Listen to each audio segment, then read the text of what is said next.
ఉన్నటువంటి 6553 మంది గత 11 రోజులుగా మరి స్ట్రైక్ చేయడం జరుగుతోంది.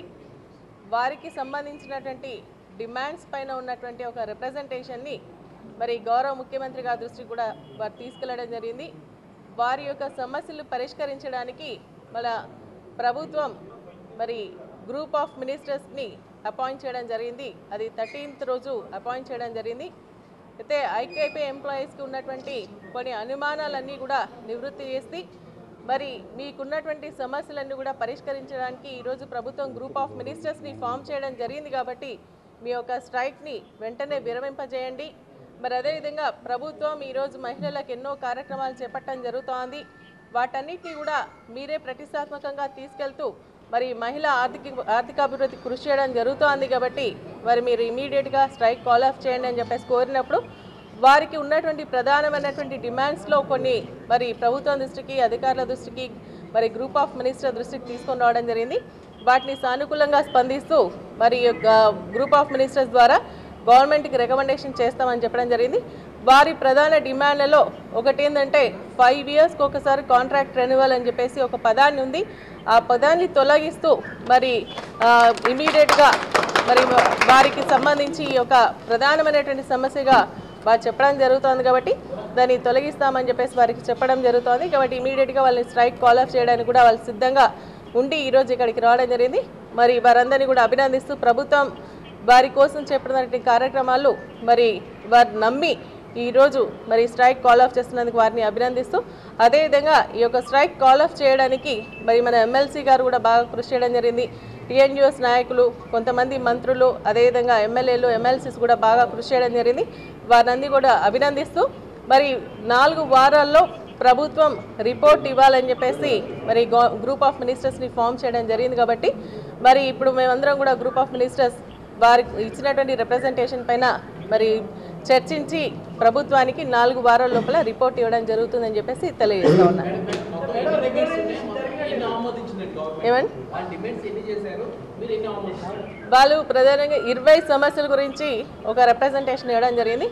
దాంట్లో దాదాపు అన్ని సమస్యలపైన కూడా అధికారులు దాదాపు 9 గంటల పాటు వారితో పాటు కూర్చొని చర్చించడం జరిగింది. దాంట్లో వీలైనంత పూర్తికి మరి సానుకూలంగా ప్రభుత్వం స్పందించడానికి సిద్ధంగా ఉంది. అవన్నీ కూడా వారికి కూడా తెలియజేయడం జరుగుతోంది. అయితే ఇప్పుడు గ్రూప్ ఆఫ్ మినిస్టర్స్ ఫామ్ చేయడం వలన ఏవేవి ఆమోదిస్తా ఉన్నాం అనేది మేము బయటికి చెప్పకుండా మరి గ్రూప్ ఆఫ్ మినిస్టర్స్ ఇచ్చేటువంటి రిపోర్ట్ పైన వీటన్నిటిని కూడా స్పందిస్తూ గవర్నమెంట్కి రిపోర్ట్ సబ్మిట్ చేయడం జరుగుతుంది.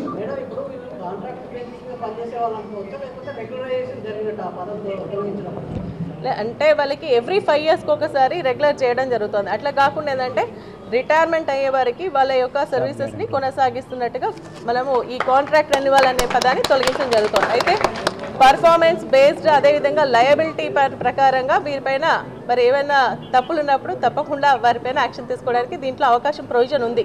కాబట్టి నేను చెప్పేది ఏంటంటే వీరు చాలా సానుకూలంగా స్పందిస్తూ ప్రభుత్వం చేసినటువంటి కార్యక్రమాల్లో మరి ప్రజలకు చేరే విధంగా వారు కృషి చేయడం జరుగుతోంది. కాబట్టి ఈరోజు ప్రభుత్వం కూడా మన గౌరవ ముఖ్యమంత్రి గారు కూడా వీరి యొక్క సమస్య పైన సానుకూలంగా స్పందించడానికి సిద్ధంగా ఉన్నారు. అందుకనే మీరు విరమించండి అని చెప్పేసి కోరినప్పుడు ఈరోజు అందరి యొక్క ప్రమేయంతో వాళ్ళు కూడా సానుకూలంగా స్పందించి ఈరోజు విత్డ్రా చేసుకోవడం జరుగుతోంది. ఇప్పుడు వాళ్ళ యూనియన్ ప్రెసిడెంట్ అయినటువంటి లోక్నాథ్ గారు కూడా వారు విరమిస్తున్నట్టుగా మీకు పత్రికాముఖంగా చేయడం జరుగుతుంది. అవన్నీ తర్వాత ఇప్పుడు ఈరోజు మేము గత ఇందిరాక్రాంతి పథకం ఉద్యోగులు 6000 మీరు కొంచెం బ్యాక్ జరగండి అమ్మా, కొంచెం జరిగితే జరిగింది. ఈరోజు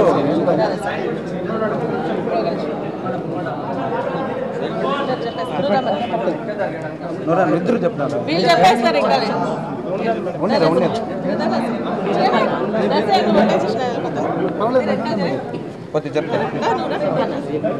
ఈరోజు గత 11 రోజులుగా ఇందిరాక్రాంతి పథకం ఉద్యోగులు 6553 మంది ఏదైతే డిమాండ్లు ఉన్నాయో రెగ్యులైజేషన్ ప్రధానమైన డిమాండ్గా మిగతా 19 డిమాండ్ల మీద కూడా మేము సమ్మెకు వెళ్ళడం జరిగింది.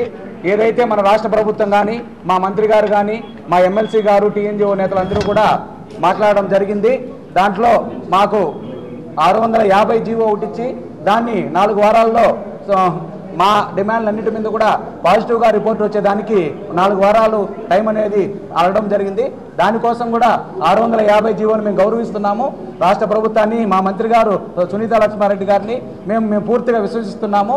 అదేవిధంగా దీనికి మా మంత్రి గారు ఇప్పుడు మా ప్రధానమైన డిమాండ్లో ఏదైతే మాకు 59 సంవత్సరాల వరకు జాబ్ గ్యారెంటీ ఉంది, కానీ ప్రతి 5 సంవత్సరాలకు ఒకసారి రెన్యువల్ అనేది కాంట్రాక్ట్ రెన్యువల్ చేస్తున్నారు. కాబట్టి ఈ సందర్భంగా 5 సంవత్సరాలను తీసేసి 59 సంవత్సరాల వరకు ఉద్యోగ భద్రత ఉండే విధంగా ఒక రెగ్యులర్ ఎంప్లాయీ విధంగా ఈరోజు మా మంత్రి గారు మాకు అనౌన్స్ చేయడం జరిగింది.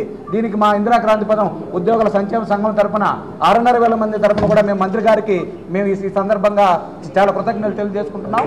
అదేవిధంగా కూడా ఈ ఏదైతే ఉందో ఈ వారం 10 రోజులు మేము చేసినటువంటి సమ్మె కాలాన్ని కానీ మెమోలు, ఛార్జీ మెమోలు కూడా అవన్నీ కూడా బేషరతుగా కూడా వెనక్కి తీసుకుంటామని కూడా హామీ ఇవ్వడం జరిగింది.